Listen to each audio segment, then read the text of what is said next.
Alhamdulillah, wa salatu wa salam ala rasulillahi sallallahu alayhi wa sallam. Allahumma la ilma lana illa ma 'allamtana, innaka antal alimul hakim. Amma ba'd, nous allons poursuivre par la grâce d'Allah subhanahu wa ta'ala avec ce livre, Al-Aqidatul Wasitiyya. Et un sujet qui était venu brièvement hier matin, il s'agissait, n'est-ce pas, du fait de dire Allahumma la ma yasha'u qadir, n'est-ce pas? Allah subhanahu wa ta'ala est capable de faire ce qu'il veut. Et ce sujet devait nous venir hier l'après-midi aussi, et j'allais donner un certain détail sur cela. Mais comme les deux premières étapes du destin nous ont amené à rentrer dans plus de détails, on va faire les deux dernières étapes aujourd'hui. Mais je vais ramener alors le sujet au matin, comme on avait commencé. Donc on a la parole Allahu ala ma yasha'u qadir. Allah, il est capable de faire ce qu'il veut. Allah subhanahu wa ta'ala, il est capable de faire ce qu'il veut. Ça peut aller. Est-ce que cela est une phrase qui est correcte? La réponse, oui et non. D'ailleurs, Allah, il est capable de faire ce qu'il veut. Est-ce que ça c'est une phrase qui est correcte? La réponse, oui et non. On commencera par le non. On ne dit pas de façon absolue comme ça, Allah est capable de faire ce qu'il veut. Mais on dit quoi? Allahu ala kulli shay'in qadir. Allah est capable de tout faire. On a compris la différence entre les deux phrases. Allah est capable de faire ce qu'il veut et Allah est capable de tout faire. On dit Allah subhanahu wa ta'ala est capable de tout. Allahu ala kulli shay'in qadir. Allah subhanahu wa ta'ala, il est capable de tout faire. Allah subhanahu wa ta'ala, il est capable de tout faire. Et cette phrase, Allahu ala ma yasha'u qadir, Allah subhanahu wa ta'ala, il est capable de faire ce qu'il veut. Cela est proche de la croyance des Mu'tazila. Cela est proche de la croyance de qui? Des Mu'tazila. Les Mu'tazila disent quoi? Qu'Allah ne veut pas et ne crée pas les actions des serviteurs. Ça peut aller. Alors ils vont te dire, Allah est capable de faire ce qu'il veut.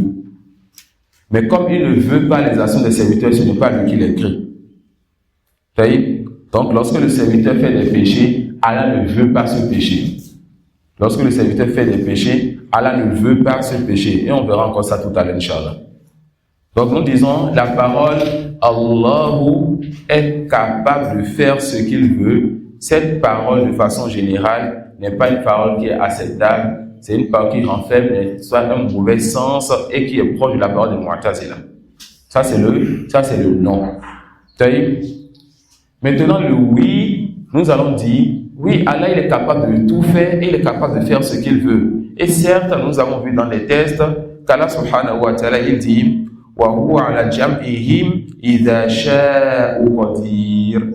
c'est lui qui, lorsqu'il veut, est capable de les rassembler.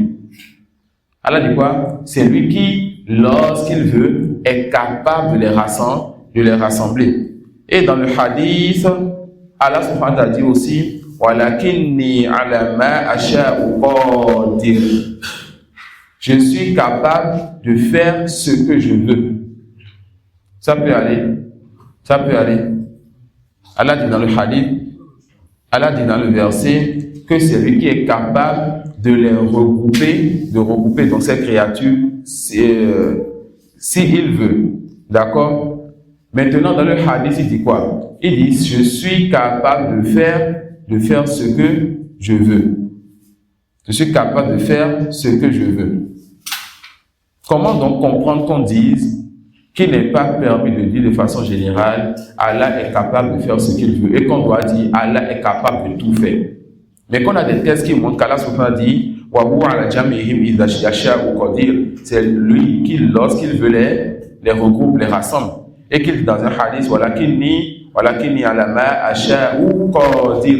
Mais je suis capable de faire ce que je veux. Ici, Allah subhanahu a lié sa capacité à sa volonté. Mais on vient de dire dans le premier cas qu'on ne lie pas la capacité à la volonté d'Allah. La réponse est très simple. Les textes qui lisent la capacité à la volonté sont des thèses qui sont venues sur des cas particuliers. Allah va parler dans le verset de quoi? Du fait de regrouper les gens. Donc, il va dire qu'il est capable de regrouper les gens quand il veut. Dans le hadith, on va voir le détail du hadith maintenant. C'est encore un cas particulier dans lequel Allah subhanahu wa ta'ala dit quoi? Que c'est lui qui est capable de faire ce qu'il veut. On va voir le détail de façon générale. Ensuite, on va voir un sujet qui suivra cela, Inch'Allah, comme éducation pour tous musulmans et surtout pour les gens de la Sunna. Cheikh Ibn Taymiyyah rahimahullah ta'ala dit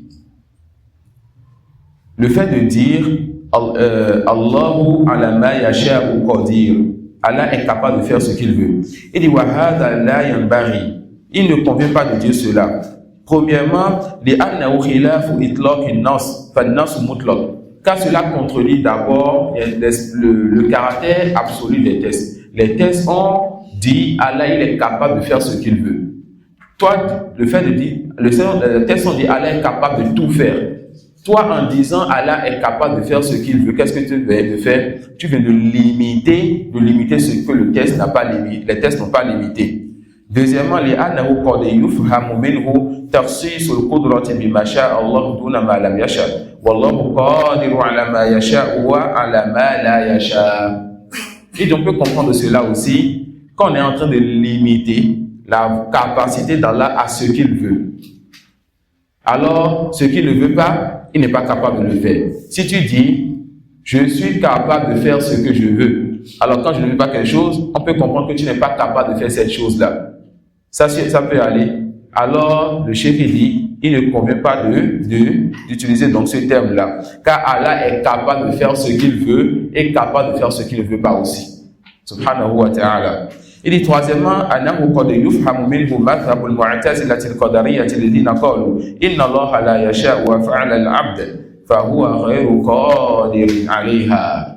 On peut comprendre de cette phrase aussi la parole des mu'tazila qui disent quoi? Qu'Allah ne veut pas l'action des serviteurs. Le serviteur qui a fait un péché et hier après le coup, j'ai parlé avec quelqu'un dans la mosquée et la personne me dit mais Allah ne veut pas le mal. Je lui demande alors qui est-ce qui veut le mal? Est-ce que le serviteur a voulu? Allah n'a pas voulu et la volonté du serviteur a pris le dessus sur la volonté d'Allah. Est-ce que tu vas accepter cela pour ton Seigneur? Et alhamdoulilah, il n'a pas débattu. Ça peut aller. Les Mu'tazila disent quoi? Les Mu'tazila disent que Allah ne veut pas les actions des serviteurs. Lorsque le serviteur fait un péché, Allah ne veut pas qu'il fasse ce péché-là. Lorsque le serviteur fait un péché, Allah ne veut pas qu'il fasse ce péché-là. Ça peut aller. Et ça, c'est une parole qui est grave et qui est terrible. Et on va encore voir aujourd'hui, alhamdoulilah, on va encore parler de la volonté. Ceux qui n'ont pas été à l'assise d'hier soir on n'a pas encore vu la volonté hier soir, mais on a vu ça dans plusieurs autres assises. D'accord? Mais on reverra ça encore ce soir avec plus de détails, mais on donnera l'avant pour maintenant, Inch'Allah. Alors on dit quoi? Allah, il veut les actions des serviteurs, contrairement à ce que les Mu'tazila disent, en disant qu'Allah ne veut pas les actions des serviteurs. Ensuite, Ibn Taymiyyah te dit, et c'est comme ça, Ahlus Sunnah. Ahlus Sunnah peut t'expliquer la vérité, ensuite apporter une preuve de laquelle on peut comprendre cette position qui est la vérité et une position fausse et ambiguë que les autres ils ont pris. Ils vont t'apporter cette preuve-là afin d'éclaircir cette preuve et de montrer que cette preuve n'est pas une preuve pour les autres. Et vous connaissez déjà la règle. Lorsqu'un innovateur amène une preuve, sa preuve ne soit pas de deux choses. Soit la preuve est faible, soit il a mal compris la preuve. Si la preuve est faible, le débat est terminé. Si la preuve est authentique, alors cette preuve est une preuve contre lui. Cheikh Al-Islam a carrément écrit une risale, une lettre pour nous enseigner comment, on appelle ça Qol ou Dalil, comment retourner la preuve contre l'innovateur. Lorsque sa preuve est authentique, comment sortir de cette preuve elle-même que cette personne-là a tort. Que cette personne a tort, et on appelle ça Qol ou Dalil. Retourner la preuve contre la personne, comme Abdullah m'a fait hier. D'accord? Retourner la preuve contre la personne. Alors, Cheikh nous dit quoi? Kama fi qawlihi ta'ala wa huwa ala jam'ihim idha yasha'u qadir fa inna idha sha'a 'adatun 'ala al-jam' la 'ala al-qudra. Ça peut aller. Le fait qu'Allah dise et c'est lui qui est capable de les rassembler quand il veut. Il a dit que sa volonté ici est rattachée au fait de les rassembler et non à sa capacité. Donc sa capacité n'est pas rattachée à sa volonté, mais sa volonté ici est sur quoi? Sur le fait qu'il veuille les rassembler. Donc Allah subhanahu wa ta'ala, il est capable de tout faire. Et quand il veut les rassembler, il les rassemble. Allah, il est capable de tout faire. Et quand il veut les rassembler, il les rassemble. Il dit, فَهُوَ قَدِيرٌ عَلَى شَيْءٍ شَاءَهُ أَمْ لَمْ يَشَأْهُ. Allah, il est capable de tout faire. Qu'il veuille la chose ou qu'il ne veuille pas la chose, il est capable de tout faire. لَكِنْ جَمْعُهُمْ لَا يَقَعُ إِلَّا بِمَشِيَّتِهِ. Mais le fait de rassembler les gens il ne va rassembler les gens que par sa volonté subhanahu wa ta'ala. C'est quand il veut qu'il rassemble les gens. وَمِنْهُ الْحَدِيثُ فِي قِصَّةِ رَجُلِ الَّذِي أَكْرَمَهُ اللَّهُ. Et il y a aussi donc le hadith de celui-là à qui Allah subhanahu wa ta'ala a accordé de sa grâce. Il est venu dans le hadith qu'Allah a dit وَلَكِنِّي عَلَى مَا أَشَاءُ قَادِرٌ. Et si j'ai bonne mémoire, c'est que Allah il a fait sortir la personne de l'enfer pour le paradis. Et cette personne s'étonne et Allah lui dit وَلَكِنِّي عَلَى مَا أَشَاءُ قَادِرٌ. Mais je suis plutôt capable de faire ce que je veux. Donc, c'est la volonté encore liée à une chose précise ici et non à la capacité d'Allah. Ici, Allah, il parle d'une action précise. ولهذا قال قادر أتى باسم الفاعل الدائل على وقوع الفعل دون صفة المشبهة. قادر دال على. Ça, c'est des règles de langue arabe que l'auteur il va ajouter. De façon résumée. Ce qui m'intéresse pour le fait de revenir sur ce sujet, on a les Mu'tazila qui disent Allah subhanahu wa ta'ala ne veut pas les actions de ses serviteurs.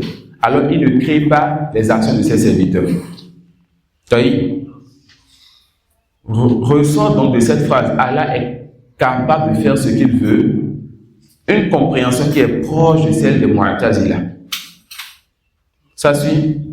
Qui est proche de celle de Mu'tazila. Alors on va dire aux gens, cette parole ne la dites pas. Et quand on voit quelqu'un dont on doute, ou bien un Mu'tazila qui dit cette parole, on ne comprend qu'une seule chose, on comprend le mauvais sens.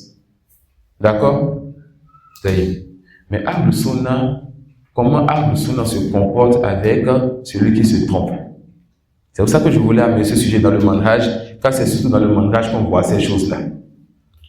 Comment Ahlus Sunnah se comporte avec celui qui se trompe? On dit d'abord, on regarde l'erreur, on regarde la personne. On regarde quoi? On regarde l'erreur et on regarde la personne. Quant à l'erreur, il y a des erreurs qui font partie des fondements et il y a des erreurs qui ne sont pas des fondements. Quant à la personne, il y a celui qui était sur les fondements de la sunna et qui était connu pour cela. Et il y a celui qui n'était pas ainsi. Et là, ici, on ne va pas rentrer dans toutes les catégories. Il y a l'innovateur. Vous suivez? Quant à l'erreur, il y a l'erreur qui fait partie des fondements. Il y a l'erreur qui ne fait pas partie des fondements. Quant à la personne, il y a celui qui était sur les fondements de la sunna. Donc, c'était quelqu'un qui ne faisait pas de Ahlus Sunnah. Il y a celui qui était innovateur. Et retenez bien ce qu'on va dire dans cette assise, car qu'on appelle le fait de ne pas comprendre ce sujet, ça a amené beaucoup de fitna dans notre époque. Le fait de ne pas comprendre ce qu'on va dire dans cette assise, ça amène beaucoup de fitna dans notre époque et ça continue toujours, et des fitna chez les salafis. Ça suit?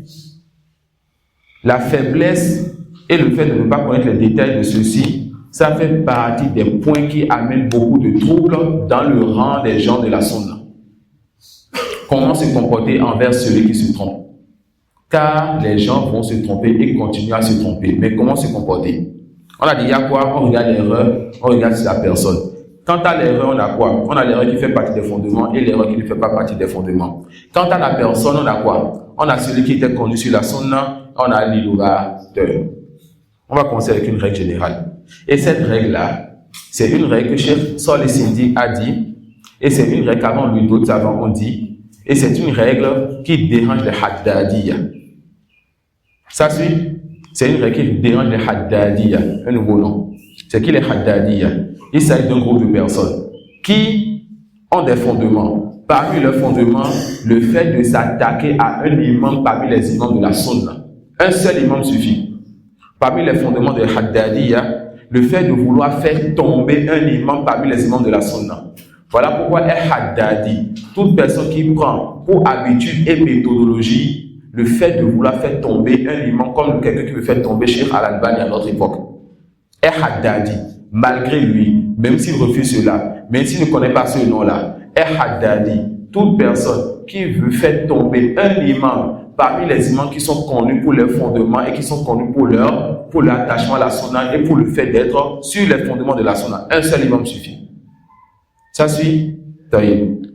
Al-Haddadi, toute personne qui prend une règle générale avec laquelle il veut faire tomber beaucoup de personnes de la sunna sans détail. Toute personne qui n'a pas parlé dans cette fitna, alors délaisser cette personne. Alors on va prendre cette règle-là. On ne va plus regarder les personnes, on va taper toutes les personnes concernant les balayer de la sunna. Et souvent, ils ne sont pas capables de vous dire que cette personne est devenue innovatrice. Mais quoi? Non. Il n'est pas un salafi wabé. Il n'est pas un salafi clair. Alors qu'est-ce qu'il faut faire? Arrêtez de prendre la science de lui. Vous suivez? Ces deux règles-là, ces deux fondements font partie des fondements des Haddadiyya. Et pourquoi il faut connaître les Haddadiyya à notre époque? Parce que c'est des gens qui s'habillent comme vous vous habillez, qui enseignent les livres que vous enseignez. Mais chaque fois, ils vont dire faïda. À cause de ce hadith-là, ou bien c'est à cause de ceci que ceci a dit cela. Ça suit. Et ils ont du roulou dans les mu'amalat avec les mukhalifin. Ils ont de l'exagération dans comment se comporter envers celui qui se trompe. Ça suit. Ils ont de l'exagération dans comment se comporter envers celui qui se trompe.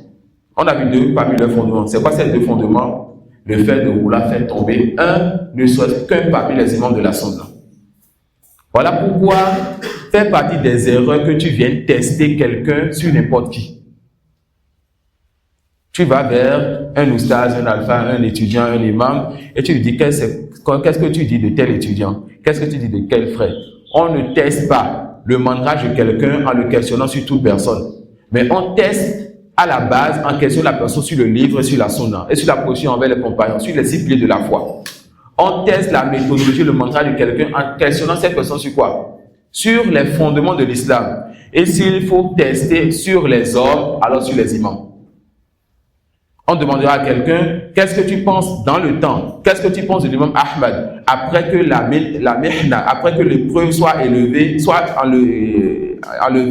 et que maintenant la sunna est claire et que personne ne devrait dire encore que le Coran est créé. Là, on demandera à quelqu'un, qu'est-ce que tu penses de l'imam Ahmad? Tu hésites ou bien tu dis que c'est une mauvaise personne, tu es mubtadi'. Pourquoi? Parce que ce n'est pas l'imam qui est ton problème, c'est la sunna qui l'a secouru qui est ton problème. Vous voyez? Alors, on a vu deux parmi les fondements des Haddadiyya, c'est quoi? Faire tomber un parmi les imams de la sunna. Ou sortir une règle générale. Une règle générale qui, tu vois ça, c'est une belle règle. On te dira une fitna actuellement. Et celui qui ne parle pas, qui ne montre pas sa position dans cette fitna, cette personne est comme les Waqifa. Cette personne est comme celui qui s'est tué dans la fitna de l'imam Ahmad. Ceux qui se sont tués dans la fitna de l'imam Ahmad, les gens de la société étaient dus envers eux dans le temps. Et ils vont dire, il faut être dur envers eux. Alors ils vont comparer une fitna contemporaine qui n'a pas rapport avec les fondements à une fitna ancienne qui a rapport avec les fondements. Ça suit? La fitna de l'imam Ahmad, c'était sur quoi? Le Coran est créé, mais ce n'est pas créé. Une fitna actuelle peut-être qui est parmi les salafis. Et aucun des deux groupes n'est capable de dire qu'un tel est sorti de la salafiyya, est sorti de la sunna. Et ils vont faire quoi? Ils vont dire, cette troupe-là, cette troupe qui est venue maintenant, si tu ne montres pas ta position, tu ne prends pas parti avec un tel ou un tel groupe, qu'est-ce qui se passe? Tu es comme les Waqifa, ceux qui se sont tués. Et si tu es comme eux, alors toi, on te délaisse aussi. C'est ça la Haddadiyya. Et c'est en train de ronger et de manger. Donc, les gens de la sunna est en train de détruire ce qu'on est en train de faire des efforts pour construire sans qu'on ne le sache. Ça peut aller. C'est en train de détruire les rangs sans qu'on le sache. Ils sont pris d'émotion et les jeunes sont pris d'émotion. Quand on te dit tel étudiant, tel savant, délaisse, on dit pourquoi? Parce qu'il a dit ceci, parce qu'il a telle position. Tu ne sais pas quel fondement celui-là a contredit. Ça peut aller. Voyez. Alors on dira, lorsque quelqu'un fait une erreur, on regarde son erreur. Si l'erreur fait partie des fondements, c'est une erreur qui est grave. Si l'erreur ne fait pas partie des fondements, c'est une erreur quand même. Ça garde le mot erreur, mais ça n'a pas le même niveau que l'erreur qui fait partie des fondements. Ça fait un, on va encore revenir dessus. On regarde la personne. Si la personne fait partie de ceux qu'on connaît déjà pour leur bonne croyance, leur bonne méthodologie, alors cette personne, ce n'est pas toute erreur qui t'amènera à délaisser la certitude que tu as déjà sur lui, qu'il fait partie des gens de la sunna. Voilà pourquoi la règle dit as-sunniyu huwa sunni walau akhta'a wal mubtadi'un walau asaba. Cette règle-là, j'ai dit à certains des frères ici que j'ai délaissé l'un de mes chers, n'est-ce pas, à cause d'une question de manhaj. Et à cause de ce délaissement, je me suis retrouvé chauve. Comment je me suis retrouvé chauve? Je pensais avoir certains amis, des dizaines d'amis. Et après avoir délaissé le shir, tous m'ont délaissé en disant Mohamed s'est égaré.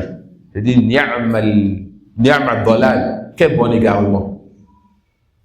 Le shir, il voulait m'amener à délaisser un savant dont on ne connaît pas le mal.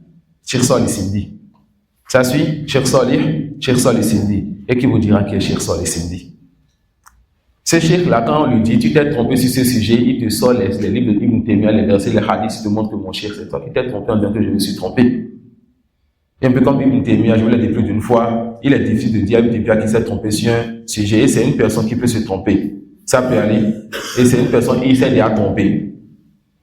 Alors, le cheikh a tout cherché pour me montrer les erreurs de Cheikh Salih Sindi, il n'a pas trouvé. Il n'a pas trouvé les erreurs de Cheikh Salih Sindi. Après, il trouve un audio de 3 ou de 6 minutes, il m'envoie et dit, écoute ce que Cheikh a dit. J'écoute. Le problème que lui a dans cet audio, c'est que Cheikh Salih Sindi dit quoi? As-sunni walau akhta'a wal mubtadi'un walau asaba. Un audio coupé dans un cours du cheikh. Ce cheikh qui parle, c'est un cheikh qui est connu sur la sunna. Tu ne te précipiteras pas après une parole comme ça, qui normalement est claire pour celui qui connaît déjà le cheikh et qui le suit, pour vouloir faire tomber le cheikh. Pour lui, c'est une erreur que le cheikh a fait, une erreur grave, il ne doit pas dire une telle parole, car c'est une parole qui est fausse, qui est battée. Ça suit. Je ne vais pas rentrer dans le détail de ceci pour qu'on se concentre sur les fondements. Al-Muhim, cette parole-là dit quoi? Celui qui est déjà connu sur la sunna, celui qui a blanchi sa barbe là, sur la salafiyya, celui-là dont on connaît pour être sur les fondements des gens de la sunna. Qu'il soit jeune ou grand, mais on connaît ses fondements. Il a enseigné les fondements, il a réfuté, on connaît ce sur quoi cette personne est. Celui-là, il restera toujours sur la sunna, même s'il se trompe. Et quand on dit même s'il se trompe, on va venir maintenant sur la catégorie des erreurs. Ça peut aller. Si ça fait partie des grandes erreurs, on peut dire, il se peut qu'il ait oublié, il se peut qu'il ne sache pas. On dit, il se peut à cette personne. Alors, qu'est-ce qu'il faut faire? On dit, il s'est trompé. On délaisse l'erreur, mais cette personne, si on peut, on lui donne le conseil, on le rappelle. Ça suit? L'erreur fait partie des fondements. La personne était sur la sunna. On ne se précipite pas à dire que fondement contre fondement, il est sur le fondement, l'erreur fait partie des fondements, on annule. Non. On dit, il se peut qu'il ait oublié. Il se peut qu'il soit un lapsus. Il se peut qu'il s'est trompé. Mais quand même, on dit quoi? Est-ce que parce que c'est cher qui est sur la sunna, on va dire que c'est non, ceci n'est plus une erreur, que c'est peut-être une nouvelle interprétation? Non. On dit, l'erreur reste erreur. L'erreur reste erreur. Maintenant, même si ça fait partie des fondements, on va voir dans quelle situation se trouve cher et en fonction de comment on va le conseiller et autres. Et ça revient au rôle des savants ou des étudiants en fonction de celui qui a parlé. On verra si cette personne-là, c'est quelqu'un qui veut maintenant suivre ses passions ou pas. Parce que le fait de faire des erreurs dans les fondements, c'est des erreurs graves. Voilà pourquoi Ibn Taymiyyah a dit que Ibn Khuzaymah s'est trompé dans le hadith de Soura. Un hadith est venu sur les attributs d'Allah. Et Ibn Khuzaymah, ce grand savant qui a écrit Kitab al-Tawhid sur les noms et attributs. Et à cause de ce livre, les Ash'ari on le déteste à jamais. Car il a rempli son livre de hadiths et de versets seulement, sans beaucoup parler, mais ils ont compris qu'il y a tellement de versets qui montrent qu'Allah a des attributs qui ne peuvent pas contredire ce livre. Alors ils le détestent pour un livre rempli de versets de hadiths. Mais Ibn Khuzaymah, il a été éprouvé par le fait d'expliquer un hadith sur les attributs en donnant un sens que personne parmi les savants vont lui non donner. Ibn Khuzaymah dit, et Ibn Taymiyyah dit, Ibn Khuzaymah s'est trompé sur le hadith de Soura. Et qu'on ne va pas à cause de cela le manger, sauter sur lui. on dit que c'est une erreur et ça passe. Ça peut aller, car cette erreur qu'il a fait n'est pas une erreur, c'est pas quelque chose qu'il a fait par passion. Donc quand la personne qui est ou était sur la sunna fait une erreur qui a rapport avec les fondements, on va prendre cette erreur-là, dire que c'est une erreur grave. D'accord? Une erreur grave. Et on continuera à enseigner le contraire de cela. Maintenant, on va vers lui pour voir si maintenant il veut suivre sa passion ou pas. S'il veut suivre sa passion, alors cette personne nous délaisse. Et si cette personne ne veut pas suivre sa passion, on lui connaît son droit. On dit, Zal la Cheikh. Cheikh s'est trompé, il a glissé, mais on ne va pas le laisser tomber. On ne va pas dire arrêtez de profiter de lui, arrêtez de l'écouter ou de le suivre. Ça suit? Donc quand l'erreur a rapport avec les fondements, qu'est-ce qui se passe? Ça peut le faire sortir de la sunna si avec cette erreur, il veut commencer par suivre sa passion. Et si ce n'est pas le cas, on met ça dans la catégorie des zalatul ulama, dans la catégorie des erreurs qui ne font pas sortir de la sunna. On le garde donc sa place, on continue à lui donner de l'honneur, du respect, mais on ne le suit pas dans son erreur. On a compris cette partie? Quand l'erreur a rapport avec quoi? Avec ce qui ne fait pas partie des fondements. Qu'est-ce qu'on fait? On dit, comme l'a dit Ash-Shatibi, que ce qui peut faire sortir de la sunna, c'est deux choses. Lorsque la personne se trompe sur les fondements, on a compris comment se comporter. C'est pas, il s'est trompé sur les fondements, il est mubtadi', il est innovateur, non. On regarde encore la personne. Il était sur la sunna, est-ce qu'il veut suivre ses passions ou bien il ne veut pas suivre ses passions? C'est-à-dire, maintenant, quand l'erreur ne fait pas partie des fondements, Ibn Khuzaymah dit quoi? Si Ash-Shatibi dit quoi? Soit l'erreur fait partie des fondements, soit l'erreur ne fait pas partie des fondements, mais cela est beaucoup. Donc, beaucoup d'erreurs dans les sujets qui ne font pas partie des fondements est une preuve d'un manque dans les fondements. Beaucoup d'erreurs dans les sujets qui ne font pas partie des fondements est une preuve d'un manque dans quoi? D'un manque dans ses fondements. Alors, la personne peut quitter la sunna avec une seule erreur parmi les sujets qui ont rapport avec les fondements, ou avec plusieurs erreurs. Chaque fois qu'on amène un sujet secondaire, la personne nous contredit. Tout sujet, elle nous contredit. Elle nous contredit. Cette personne a un manque dans ses fondements. Cette personne a un manque dans ses fondements. On a compris ça. Quant à l'innovateur, l'innovateur reste innovateur, même s'il trouve, même s'il il ajuste une fois en passant. L'innovateur reste innovateur, même s'il trouve la réponse une fois en passant. L'innovateur reste innovateur, même s'il dit la parole des gens de la sunna sur un, deux ou trois sujets une fois en passant. Lorsque le shaitan est venu enseigner un mérite de Ayatul Kursi à Abu Huraira, le prophète lui a dit quoi? Sors d'accord, wa huwa kadhub. Il a dit la vérité pour ce sujet, mais c'est quelqu'un qui ment beaucoup. Ça peut aller. Sors d'accord, wa huwa kadhub. Il a dit la vérité pour ce sujet, mais c'est quelqu'un qui ment beaucoup. Cheikh Al-Islam était dans son livre Al-Hamawiyya. Il a rapporté la parole de deux catégories de personnes. Des savants de la sunna qui ont dit la parole des gens de la sunna sur les noyés attribués d'Allah et des paroles de certains grands imams innovateurs acceptés chez les Mu'tazila et les Ash'ariyya qui ont dit quoi? Qui ont dit la parole des gens de la sunna dans ces sujets. Mais il ne veut pas dire que ces savants-là qu'il a cités sont des savants de la sunna. C'est des savants innovateurs, mais qui ont dit la parole des gens de la sunna sur ces sujets. Pour leur rapporter leurs paroles afin de dire donc aux innovateurs, voici ce que votre imam a dit sur ce sujet, vous le contredisez même sur ce sujet. Vous le contredisez même sur ce sujet. Alors, lorsqu'on a une erreur, on regarde la personne. Si c'est un innovateur, il a dit vrai ou il a dit faux, il reste innovateur. L'innovateur, quand est-ce qu'on commence à le considérer? Ce n'est pas lorsqu'il a dit vrai une fois en passant, c'est lorsqu'il renie deux choses. Lorsqu'il se répand et déclare qu'il est revenu. Quand de la même façon qu'il disait du faux aux gens, parlait sur Allah sans science et disait du faux sur la sunna du prophète sallallahu alayhi wa sallam et enseignait mauvaise croyance et égarait les gens de façon publique, il faut que lorsqu'il se répand, qu'il annonce cela de façon publique et qu'il commence maintenant par enseigner le contraire de ce qu'il disait et à appeler les gens au contraire de ce qu'il disait. C'est là maintenant qu'on dit quoi? Que l'innovateur, il est revenu.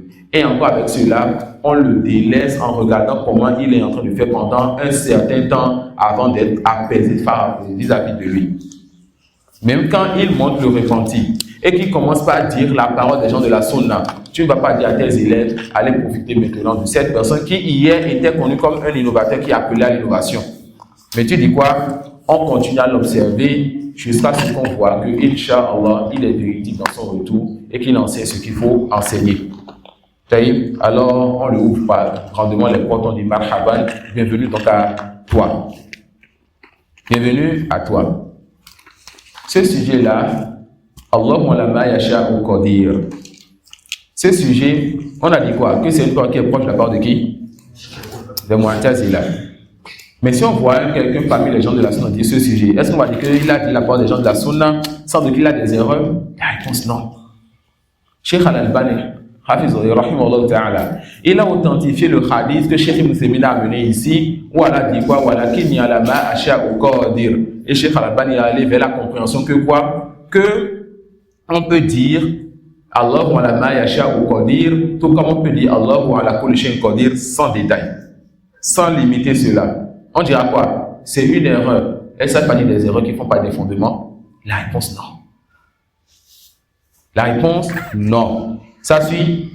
Maintenant, même si ça faisait partie des fondements, on dit encore, on regarde le cheikh qui s'est trompé. Est-ce qu'il n'a pas authentifié un hadith qui l'a amené à dire la parole? Ça suit. Et pour ces sujets de Mu'amala, je vais souvent mettre les exemples de Cheikh Al-Albani, car beaucoup de personnes jettent des ambiguïtés pour montrer que Cheikh Al-Albani s'est trompé sur ce sujet, il faut le délaisser. Hein? Qui sont ceux qui disent alors que les actes sortent de la foi, que les actes ne font pas partie de la foi? Les Murji'a. Est-ce qu'il n'y a pas des gens qui disent que Cheikh Al-Albani est un Murji? Non. Parmi leurs portes de traiter Cheikh Al-Albani de Murji, il y a quoi? Lorsque Cheikh Al-Albani, il a parlé sur le sujet de celui qui délaisse la prière par paresse.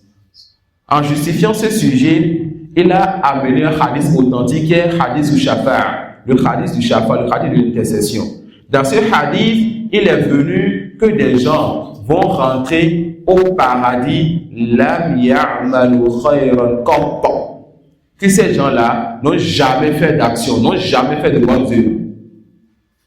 Cheikh Albani, en expliquant donc ce hadith et cette partie, il veut montrer que même si la personne délaisse la prière par paresse, elle n'est pas mécréante. Alors les gens qui n'ont pas eu bonne compréhension vont prendre maintenant l'expression de Cheikh Albani pour dire qu'il a dit la parole des Murji'a. Ça suit. Alors que Cheikh Albani, dans plus d'une assise, a dit que la foi est une parole, une croyance et une action, ça augmente, ça diminue. Et on a déjà dit ici, dans la première action, on a amené cette définition, que celui qui dit que la foi est une action, cette personne est sortie de l'irja. Ça suit. Donc, Cheikh, en expliquant, dit une parole qui fait penser à la parole des Murji'a. Mais est-ce qu'on va dire qu'il a dit la parole des Murji'a? La réponse non. Pourquoi? Parce qu'on connaît sa croyance sur ce sujet. Pourquoi? Parce qu'il a authentifié un hadith, ou bien il est sur un hadith authentique dans lequel cette compréhension, elle peut être comprise. Ceci peut être compris de ce hadith. D'accord? Ceci peut être compris de ce hadith. Donc, lorsque on voit une erreur, que ce soit dans les fondements ou autre, on ne se précipite pas à parler sur celui qui s'est trompé n'importe comment et à amener des troubles. Et quand vous voyez souvent les troubles dans un milieu, et surtout entre les salafis, voire même des étudiants, à cause de ce type d'erreur, c'est parce que lorsqu'ils étudient, ils n'ont pas pris le temps de maîtriser les fondements. Al-Usul ya'ikhwa. Les fondements, maîtriser les fondements, afin d'être ferme, d'être comme quoi, comme je dis souvent, comme des montagnes. Lorsque les troubles viendront, ça ne va pas vous secouer. Et lorsque les troubles disparaîtront, les montagnes font quoi à la tête? Les montagnes vont garder la tête pour que la tête ne soit pas secouée. C'est vous qui allez garder donc le groupe afin que le groupe ne soit pas secoué. Et c'est dans les troubles qu'on connaît la faiblesse de certains étudiants et de certains prêcheurs. Et c'est dans les troubles qu'on connaît la faiblesse donc de ceux qui se veulent du manhaj. Ah non, un tel on le délaisse. Qu'est-ce qu'il a fait? Tu ne peux pas justifier. On le délaisse parce que les gens de ton milieu le délaissent. On le délaisse parce que tel ou tel chiffre a dit de le délaisser. Sans-moi donc les erreurs qu'il a faites. Et justifie-moi que ces erreurs sont suffisantes pour délaisser quelqu'un qu'on connaissait sur le bien. Ou bien est-ce que hier tu délaisses, tu doutais donc de son manhaj? La réponse non. Pourquoi aujourd'hui tu veux le délaisser? Parce que les gens le délaissent. Pourquoi aujourd'hui tu veux le délaisser? Parce qu'il a parlé contre un tel. Donc le fait qu'il ait parlé contre un tel, même s'il fait partie du manhaj, on le délaisse. On le délaisse. Et les choses à dire sur les mu'amalat sont multiples. D'accord? Les choses à dire sur comment se comporter envers les gens sont multiples. Et exprès cette année, j'ai voulu, pour essayer d'enlever cette gêne du cœur de nos frères, surtout les frères au Bénin, les frères dans le monde francophone, j'ai essayé de forcer certains oustas que certains d'entre vous connaissez déjà, afin qu'ils puissent intervenir avec nous. Et que cela puisse apaiser le cœur de certains de nos frères qui ont été éprouvés par ces oustas-là. Parce qu'il y a certaines fitanes qui ont touché le monde francophone il y a ces 5 ou 6 dernières années. Et ça a amené certains d'entre vous à délaisser certains prédicateurs que vous suivez, vous connaissez. Des gens qui faisaient la prédication depuis une vingtaine d'années. Des gens que je connais, que vous connaissez. Quand vous les mettez en statut, on dit pourquoi tu as mis encore un tel en statut. Quand vous partagez leur cours, tout comme vous partagez leur cours hier, on vous dit pourquoi tu partages encore leur cours. Tu leur dis pourquoi tu ne veux pas que je partage leur cours. Ils ne seront pas capables de te justifier quoi que ce soit.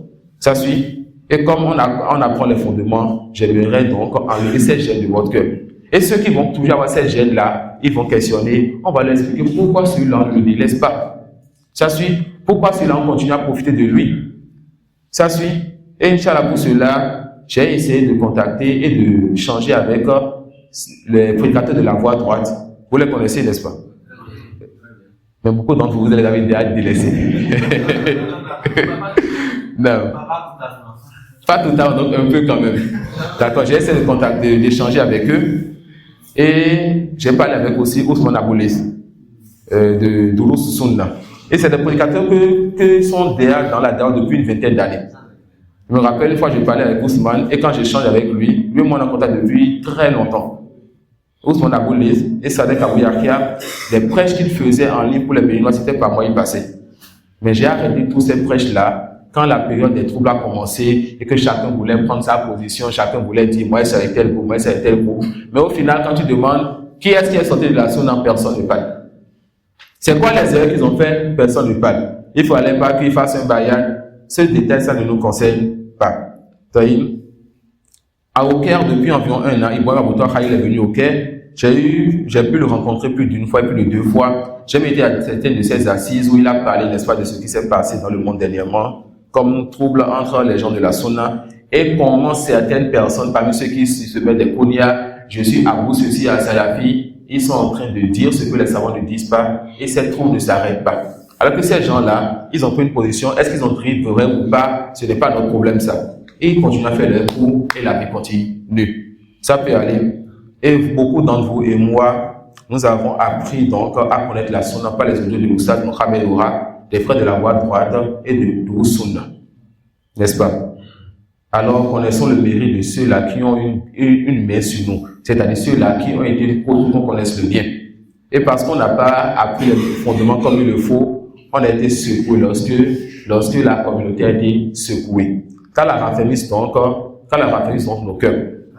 Et je n'ai pas encore eu la confirmation de Ibrahim, mais Sadek a promis, Inch'Allah, qu'il va nous donner des conseils une fois en passant. Et si tout va bien, Ousmane va nous rappeler ce soir et demain matin, Inch'Allah, demain il se peut qu'avant la fin de la scie, donc avant demain 9h, Inch'Allah, donc soit vers 9h30, 10h, heure de France, il aura une petite kalima, un peu comme Chirac on a fait, mais sans la vidéo, parce que eux, un peu comme Oustaz Oura, ils ne se laissent pas filmer et ils ne font pas aussi de live. D'accord? Ils ne font pas aussi de live. Donc, je vais lui confirmer cela si tout va bien, qu'il valide.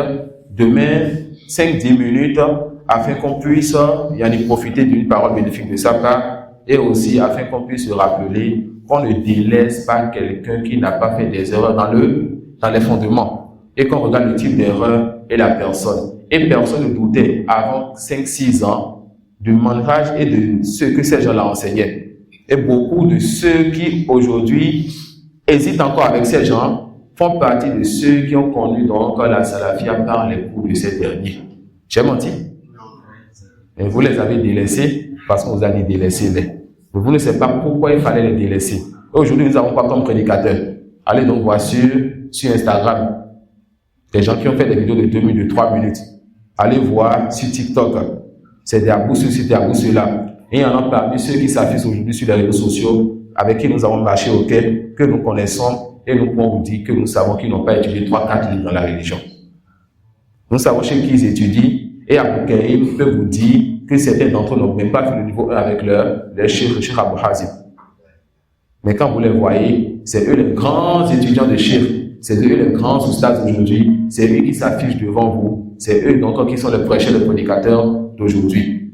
Mais ceux-là qui ont étudié une part de les choses que vous connaissez déjà pour les livres qu'ils ont enseignés, ceux qui ont fait 60 minutes d'audio, 60 minutes d'audio, 40 cours, 50 cours et enseignent des dizaines de livres, aujourd'hui, on se dit, est-ce que je peux toujours partager de lui? Est-ce que je ne dois pas toujours partager de lui?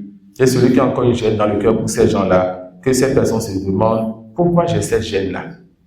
Pourquoi j'ai cette gêne-là? Est-ce parce que j'ai suivi les gens ou bien vraiment ils ont fait telle erreur? S'ils ont vraiment fait telle erreur, alors c'est une gêne qui est justifiée, soit jaloux pour ta religion. Et si c'est le cas contraire, alors sache que tu as encore une part de science à chercher. Tu as encore une part de science à chercher. Nous allons prendre la pause, Inch'Allah, et après l'assise, on pourra prendre une bonne part des 200 questions-réponses. Wallahu a'lam. Wa subhanaka wa bihamdik. Ashhadu an la ilaha illa anta astaghfiruka wa atubu ilayk. Jazakumullahu khairan.